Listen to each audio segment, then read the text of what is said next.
Have you ever wondered how your grandparents kept such tidy homes without walk-in closets or fancy organizers? Back in the 1950s, the average home was under 1,000 square feet, yet somehow everything had its place.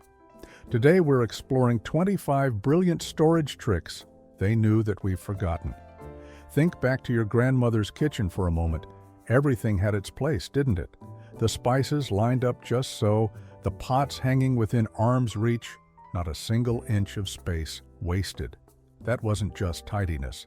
That was survival wisdom passed down through generations who knew something we've largely forgotten. In the 1940s and 50s, the average American family owned about 80% less stuff than we do today.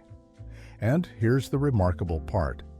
Their homes were roughly half the size of what we live in now. So how did they manage? How did our grandparents and great-grandparents keep everything organized without walk-in closets, without garage storage units, without all those plastic bins we buy at the big box stores? The answer lies in resourcefulness born from necessity. These were people shaped by the Depression era and the post-war years when you simply didn't throw things away and you certainly didn't run out to buy a storage solution. You created one with what you had. Every coffee can became a container, every wooden crate became furniture, every vertical surface became potential storage space. What amazes me is how brilliantly practical these solutions were. No fancy organizing systems, no expensive closet makeovers, just clever thinking that worked with the home rather than against it. And the best part? Almost all of these tricks cost nothing or next to nothing. They used materials already in the house or items that would otherwise be discarded. Today we're exploring 25 of these brilliant storage tricks that our grandparents knew by heart. We'll cover every room in your home, from the kitchen to the bedroom, the bathroom to the garage. These are solutions that worked 60 years ago, and they work just as well right now. Maybe even better, because we've gotten so used to complicated answers that we've forgotten how effective simplicity can be. If you've ever walked into an older relative's home and marveled at how everything seemed to have its perfect spot, you're about to learn their secrets. And speaking of kitchens, that's exactly where Grandma's organizational genius shone brightest. Do you remember those beautiful plate rails that lined Grandma's kitchen walls? Those narrow wooden ledges that held her finest china, displayed right there for everyone to admire while keeping precious cabinet space free for everyday dishes. Our grandparents understood something that many of us have forgotten in our modern homes filled with closets and built-in storage. They knew that walls weren't just boundaries between rooms. They were untapped real estate just waiting to be used. Let's talk about wall shelves first, because this was truly the cornerstone of Grandma's storage philosophy. Back in the 1950s, the average kitchen had about 50% less cabinet space than what we expect today. Can you imagine trying to fit all your pots, pans, dishes, and pantry items into half the cabinets you currently have? Our grandparents didn't have to imagine it. They lived it every single day. And their solution was brilliantly simple. If you couldn't store outward, you stored upward. Those plate rails I mentioned earlier were everywhere in kitchens of the 1940s and 50s. They ran along the walls just above counter height, sometimes wrapping around the entire room. Grandma would display her good china there, propped up at an angle so you could see the beautiful patterns. But it wasn't just about showing off nice dishes. It was practical. Those plates were easy to grab when company came over, and they weren't taking up valuable cabinet space that was needed for the everyday items. Beyond the kitchen, wall shelves transformed living rooms into organized havens. Books, knickknacks, family photographs, and treasured keepsakes all found homes on simple wooden shelves mounted to the wall. Hardware stores back then sold complete hook and bracket systems for under $1 at the local 5 and dime. That's right, for less than $1 you could pick up everything you needed to add an entire shelf to your wall. The brackets came in simple designs, nothing fancy, but they were sturdy enough to hold substantial weight. Grandpa would mark the studs, drill a few holes, and within an hour, the family had new storage space that hadn't existed that morning. Now let's look up at the ceiling, because our grandparents knew that all that space overhead was going completely to waste in most homes. Ceiling hooks became essential tools in kitchens and garages alike. In the kitchen, you'd often see a beautiful arrangement of cast iron pans and copper pots hanging from hooks embedded in the ceiling or mounted to a simple wooden frame. This wasn't just decorative, though it certainly looked charming. Those heavy pots and pans took up enormous amounts of cabinet space, and hanging them overhead meant you could see exactly what you had available while keeping everything within easy reach. The garage was another place where ceiling hooks worked magic. Grandpa would install sturdy hooks along the ceiling joists to hang bicycles, garden tools, seasonal decorations, and anything else that didn't need to take up precious floor space. You could walk through his garage without tripping over rakes and shovels because everything hung neatly overhead. Some folks even rigged up simple pulley systems so they could lower heavy items when needed and then hoist them back up out of the way. Wall-mounted baskets served a similar purpose, but on a smaller scale. Near the front door, you might find a little wire basket mounted to the wall where the family dropped their keys every single time they walked in. No more searching for lost keys in the morning rush. In the bathroom, small baskets held washcloths, soaps, and other essentials that would otherwise clutter the edges of the sink. The beauty of these baskets was their visibility. You could see exactly what was in them at a glance, and they kept small items corralled instead of scattered across every available surface. Behind every door in Grandma's house, you'd likely find hooks or hangers making use of that forgotten space. The back of the bedroom door held robes and nightgowns. The coat closet door had hooks for umbrellas and scarves. Even the broom closet door might have a simple arrangement of hooks holding dustpans, hand brooms, and cleaning cloths. This was space that existed in every home, but went completely unused in houses where folks hadn't learned this simple trick, and the installation couldn't have been easier. A few small screws, maybe some over-the-door hangers that required no tools at all, and suddenly you had storage where none existed before.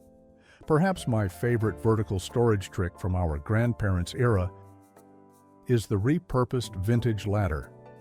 When an old wooden ladder became too rickety for safe climbing, it didn't go to the dump. Instead, it got a second life as a storage solution. Mounted horizontally on the bathroom wall, it became a charming rack for towels. The rungs provided perfect spaces for draping bath towels, hand towels, and washcloths in an organized display. In the living room, that same ladder might hold cozy blankets, ready to be grabbed on a chilly evening. Some creative homemakers even hung small potted plants from the rungs, bringing a touch of green into their homes while using zero floor space. These vertical solutions shared one common principle that our grandparents understood instinctively. Every wall, every ceiling, every door represented potential storage that most people simply walked past without seeing. From using vertical space, grandparents also knew how to maximize hidden spaces we walk past every day. Now let's talk about something our grandparents understood perhaps better than anyone else. They knew that the most valuable storage space in any home isn't always the space you can see. It's the space you've forgotten about entirely. Those hidden pockets of possibility tucked away in corners, underneath furniture, and behind closed doors. Our grandparents were absolute masters at finding and using every single square inch of their homes, and these tricks they developed are just as brilliant today as they were back then. Let's start with underbed storage. This might seem obvious to some folks, but the way our grandparents approached it was something special. Back during the Depression era in the 1930s, families would store absolutely everything beneath their beds. We're talking canned goods, winter quilts, important documents, extra linens, and seasonal clothing all tucked away in wooden crates that slid easily on bare floors. Space was at an absolute premium back then, and that area under the bed represented valuable real estate that couldn't be wasted. Today we have fancy plastic bins with wheels and even beds designed with built-in drawers, but the principle remains exactly the same. That space under your bed right now could be holding all your seasonal clothes, extra bedding, shoes you only wear occasionally, or holiday decorations. Think about it. Most beds sit about 8 to 12 inches off the ground. That's a significant amount of storage space just sitting there empty in most homes. Our grandparents would have been horrified to see it go unused. They used flat wooden crates, old suitcases, and even repurposed dresser drawers that they'd slide right under there. The key is using containers that are shallow enough to fit, but sturdy enough to protect what's inside from dust. Before we move on, I'd like to ask a small favor. If you're enjoying this trip down memory lane, a like and a subscribe truly helps us continue making these videos for you. We really appreciate it. Now let's talk about a clever trick involving tension rods inside closets. Your grandmother probably had one of these little secrets working for her. You know those expandable rods that twist to fit between two walls? Most people only think of them for shower curtains, but our grandparents discovered they were perfect for creating extra organization inside closets and cabinets. They'd install a tension rod near the back of a closet to hang scarves, belts, ties, and even lightweight bags. Some clever homemakers would put a tension rod under the kitchen sink to hang spray bottles by their triggers, keeping cleaning supplies visible and freeing up the cabinet floor for other items. The beauty of tension rods is they require no tools, no drilling, no damage to walls or cabinets. You just twist them into place, and suddenly you've got a hanging bar anywhere you need one. Our grandparents loved solutions that were simple, affordable, and reversible. Drawer dividers are another area where previous generations had it figured out long before fancy organizing stores existed. They understood that tossing items loosely into a drawer was a recipe for frustration and wasted time hunting for things.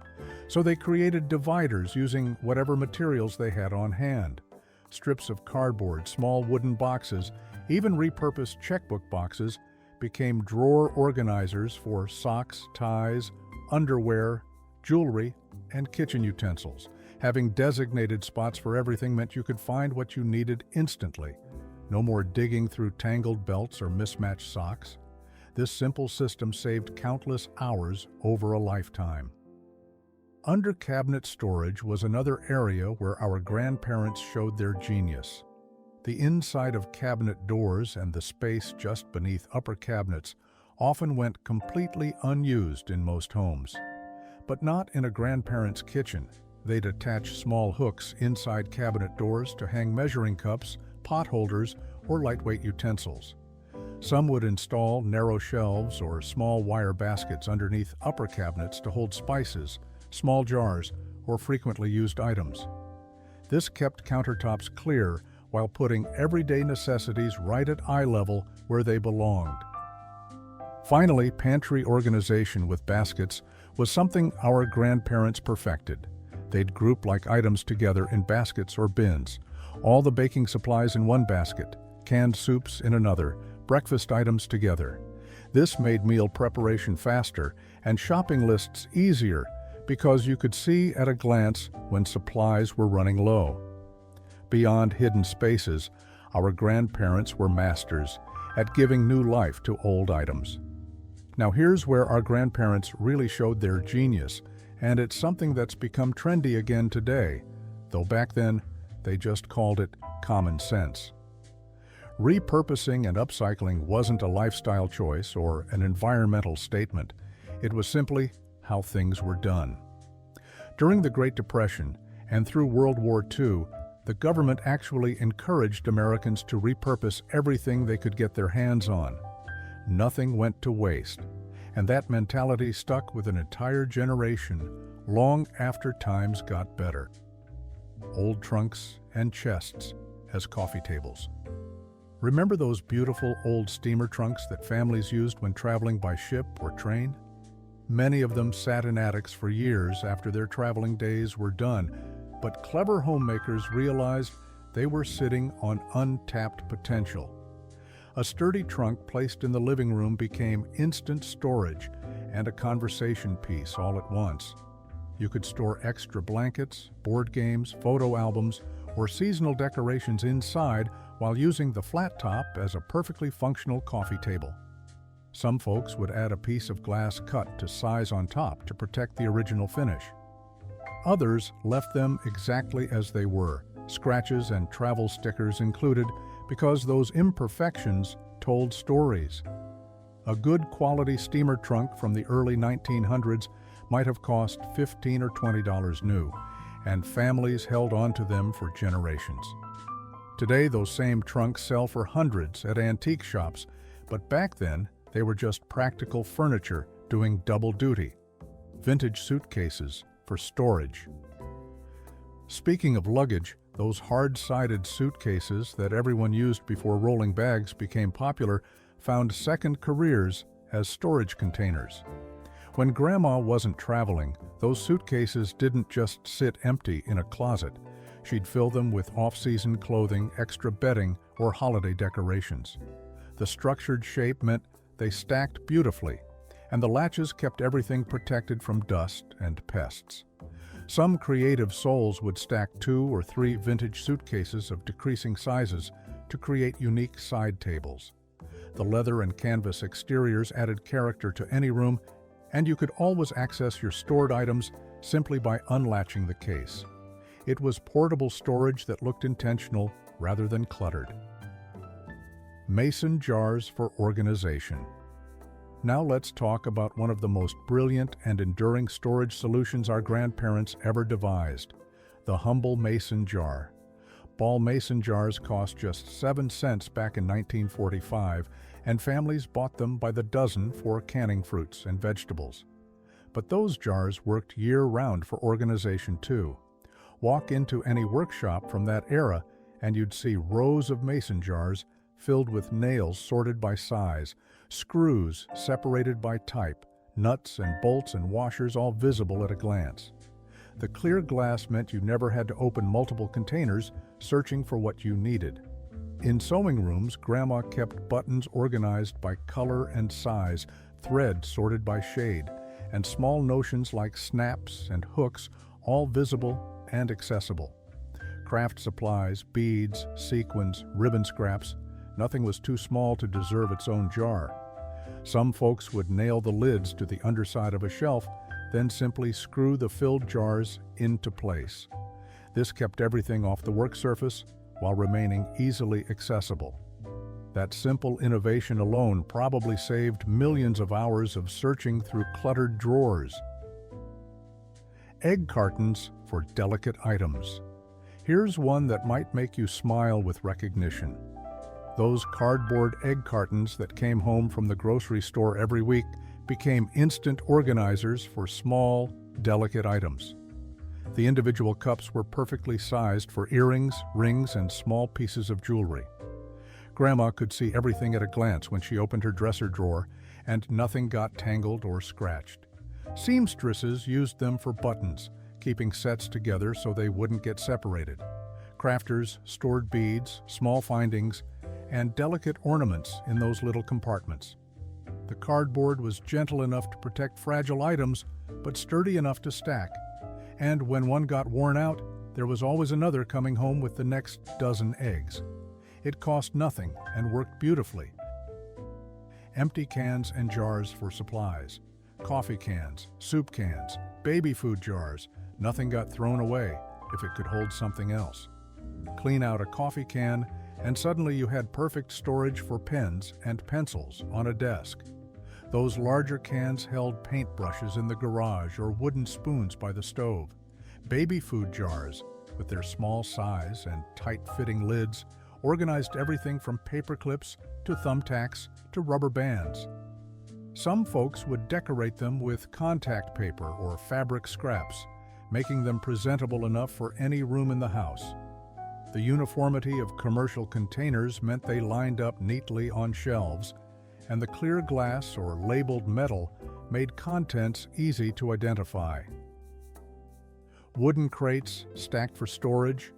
Finally, those sturdy wooden crates that delivered apples, oranges, and milk bottles became some of the most versatile storage solutions imaginable.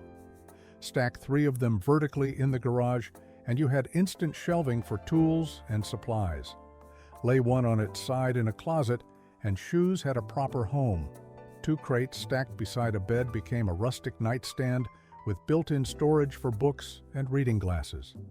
The open slat construction meant everything inside stayed visible and ventilated.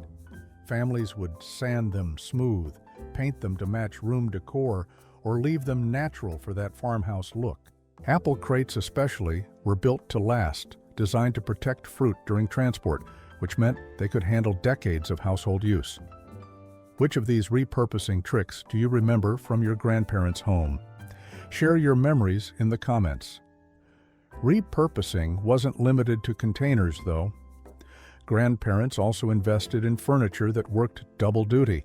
Now here's something our grandparents understood that we've somehow forgotten in our rush toward minimalist furniture. They knew that every piece of furniture in your home should be working double duty. Why have a coffee table that just sits there looking pretty when it could be hiding your extra blankets, your board games, or your photo albums? This philosophy of functional furniture wasn't just practical wisdom, it was essential during times when homes were smaller and every square foot mattered.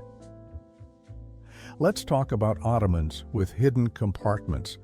These weren't some modern invention marketed on late-night television. Our grandparents had footstools and ottomans that opened up to reveal storage space inside, and they used them constantly. Think about how clever this really is. You have a piece of furniture that serves as extra seating when company comes over, a comfortable place to put your feet up after a long day, and a hidden storage compartment all wrapped into one. Grandma might have kept her knitting supplies in there, or extra throw blankets for chilly evenings watching television. Some families stored their children's toys inside, making cleanup as simple as opening the lid and tossing everything in before guests arrived. The beauty of this system was that clutter disappeared instantly, but everything remained within arm's reach when you needed it. Today we pay premium prices for storage ottomans at furniture stores, acting like they're some revolutionary concept, when really we're just rediscovering what the previous generation knew all along. And let's not overlook sofas with built-in drawers. Back in the day, many Davenports and settees came with small drawers built right into the base. These weren't afterthoughts or special features, they were standard on many models. Families would store extra linens, magazines, or even the family Bible in those drawers. When space was at a premium and families were larger, every inch of hidden storage made a difference in keeping a home tidy and organized. The storage bench is another piece of genius that our grandparents placed by their entryways. Picture this setup near the front door, a sturdy wooden bench where everyone could sit down to put on or take off their shoes. Underneath the hinged seat, there was room for all those items that tend to pile up by doorways: hats, gloves, scarves, umbrellas, shoe polish kits, and all the miscellaneous items that people grab on their way out the door. This single piece of furniture solved multiple problems at once. It gave you a place to sit, which is especially important for older folks or anyone dealing with tall boots. It provided hidden storage that kept the entryway looking neat. And it created a designated spot for outdoor accessories so nothing ever got lost. Some families kept their children's school bags in these benches, while others stored seasonal items like ice skates in winter or baseball mitts in summer. The bench became a command center for the families coming and going, and everything stayed organized without any complicated systems or expensive solutions. Rolling carts were another favorite, especially in kitchens where counter space was limited. These mobile storage units could be pushed against a wall when not in use, then rolled out wherever you needed extra workspace or storage. Grandma might have kept her baking supplies on a rolling cart with flour and sugar canisters on one shelf, mixing bowls on another, and her recipe box right on top. When she was ready to bake, she'd roll the whole setup over to her work area. When company came for dinner and she needed extra serving space, that cart became a mobile buffet station. The versatility was endless. Some families used rolling carts in their bedrooms as makeshift nightstands that could be repositioned easily. Others kept them in the bathroom for storing towels and toiletries. The key advantage was mobility combined with storage, giving you flexibility that fixed furniture simply couldn't offer. Here's a creative trick that might surprise you. Magazine holders weren't just for magazines. Our resourceful grandparents discovered that those upright holders were perfect for storing all sorts of items that tend to fall over or get lost in cabinets. In the kitchen, magazine holders could corral boxes of aluminum foil, plastic wrap, and wax paper, keeping them upright and easy to grab. Under the bathroom sink, they worked perfectly for holding cleaning supplies or extra toilet paper rolls. Some clever folks even used them in closets to store flat shoes or sandals, standing them up neatly in a row. This repurposing of a simple organizational tool demonstrates how our grandparents looked at every object and asked, "What else can this do for me?" The cedar chest at the foot of Grandma's bed wasn't just beautiful, it was practical. Lane cedar chests, popular since the 1920s, cost around $40 in 1950, equivalent to about $500 today, and families would pass them down for generations, storing everything from wedding dresses to winter blankets. The cedar wood naturally repelled moths, protecting woolens and precious fabrics without chemicals. These chests served as furniture, storage, and family heirlooms all at once. If you look at furniture catalogs from the 1950s, you'll notice how prominently storage features were advertised. Bedroom sets boasted about the number of drawers in each dresser. Dining room hutches highlighted their cabinet space. Coffee tables featured lift-up tops or built-in shelving. Manufacturers understood that homemakers were looking for furniture that earned its place by doing more than one job. This wasn't about cramming your house with stuff. It was about making smart choices that served multiple purposes. When grandparents went furniture shopping, storage capacity was right up there with style and durability on their list of priorities. Among these 25 storage tricks, which one brings back the strongest memories for you? The final category brings us to the most important lesson grandparents taught about storage. As we wrap up these 25 brilliant tricks, let's reflect on the wisdom we've rediscovered, particularly when it comes to how our grandparents thought about their possessions in the first place. The declutter philosophy and seasonal wisdom. Here's something that might surprise you. Your grandmother in the 1950s likely owned about 9 outfits total. 9. Compare that to the average modern American who owns around 103 items of clothing. That's not a typo. We went from 9 carefully chosen pieces to over 100 items crammed into closets, shoved into drawers, and piled on chairs. And yet somehow, we always feel like we have nothing to wear. Our grandparents would find that absolutely baffling.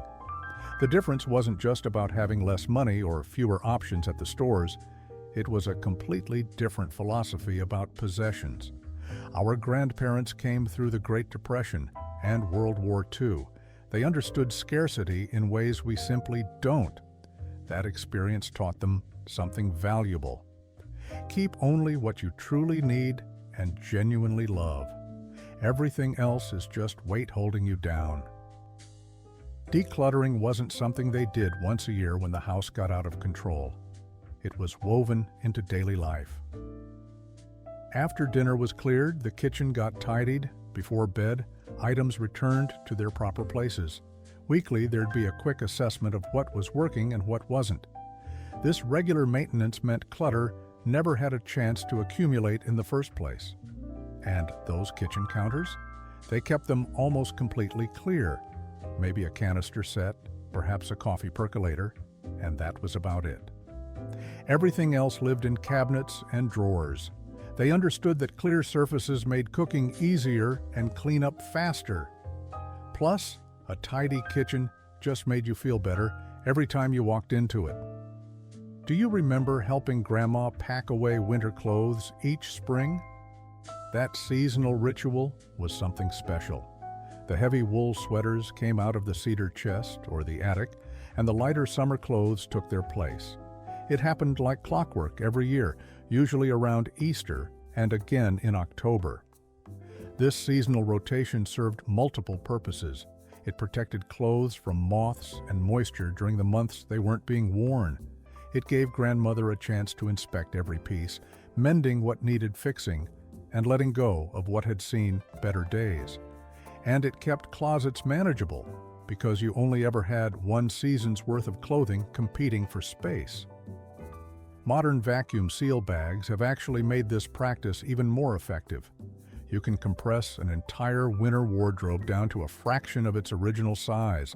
Those bulky sweaters and heavy coats that would normally take up half your closet suddenly fit into a single storage container.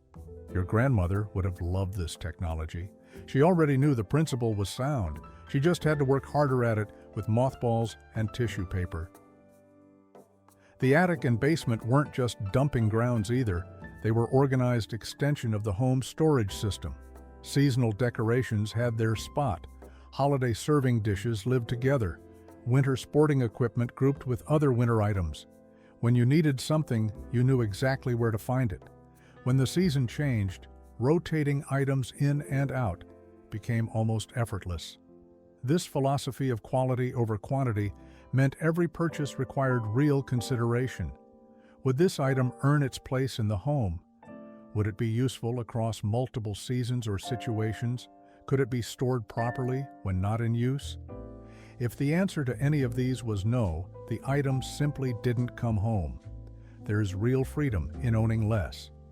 Your grandmother knew exactly what hung in her closet because she'd chosen each piece deliberately. She could get dressed in minutes because there weren't endless options creating decision fatigue. She never felt overwhelmed by her possessions because they served her rather than the other way around. The simplicity our grandparents practiced wasn't about deprivation. It was about intention. Every item earned its place. Every space had a purpose. And somehow, with far fewer things, their homes felt abundant and welcoming in ways our overstuffed spaces often don't. Thanks for joining us on this trip down memory lane. If you enjoyed the video, give it a like and share it with a friend. And don't forget to subscribe. And there you have it, 25 brilliant storage tricks that our grandparents knew by heart. When you think about it, we've covered so much ground today. We talked about using vertical space with shelves and ceiling hooks, maximizing hidden areas under beds and behind doors, repurposing everyday items like mason jars and egg cartons, finding double duty in furniture and suitcases, and keeping everything organized through regular decluttering and smart dividers. What strikes me most about all of this is how timeless these solutions really are. Our grandparents raised families in homes that were often half the size of what we live in today. And they did it on budgets that were a fraction of what we spend now. Yet somehow, they never seemed to run out of room. They knew something we've forgotten in our age of expensive organizing systems and custom closet installations. None of these tricks require a trip to some fancy home store. You don't need to spend hundreds of dollars on specialized equipment. A tension rod costs a few dollars. Mason jars are practically free if you save them from your groceries. That old ladder in the garage, that trunk in the attic, those shoe boxes you were going to throw away, they're all just waiting to be transformed into something useful. So here's my challenge to you. Pick just one trick from today's list and try it this week. Maybe it's finally getting those bins under your bed or installing a simple hook on the back of a door. Start small and see what happens. Thanks for joining us on this trip down memory lane. If you enjoyed the video, give it a like and share it with a friend who could use a little more storage space in their life. And don't forget to subscribe so you never miss another journey into the wisdom of yesterday.